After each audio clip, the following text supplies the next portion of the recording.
लतीफ़ साईं फरमायो सुर आसा में, आऊं सी इन पार कॾहिं तां कोन पियो,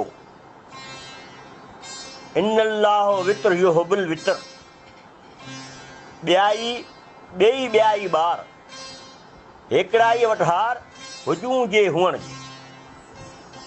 सॼणो हिन बैत में मुर्शिद लतीफ़ साईं पहिरीं सिट में लफ़्ज़ आऊं इस्तेमालु कयो आहे। भला छो?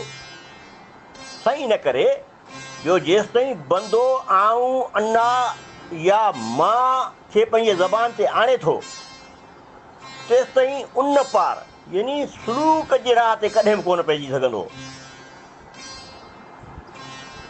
ऐं ॿी सिट में उनजो जवाबु बि मौजूदु आहे त इन्नल्लाह जो वित्र, इन्नल्लाह वित्र युहिब्बुल वित्र, इहा हदीस पाक जा लफ़्ज़ आहिनि त वित्र पढ़ंदा करियो, छो त अलाह ताला वित्र यानी अकेलो आहे ऐं वित्र यानी अकेलाई खे पसंदि बि थो करे। इहो सुनन निसाई हदीस नंबर 1676 जा लफ़्ज़ आहिनि।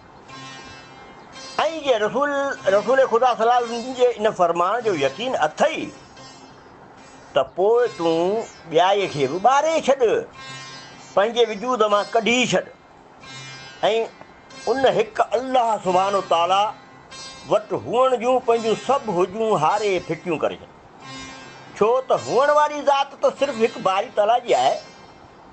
ऐं जेकॾहिं तूं पंहिंजो पाण खे कुझु सम्झी थो त पोइ ॼाण त तूं अञा शिरक में जेको मुब्तला आहीं। जे लतीफ़ जी ॿोली, जे सिंध।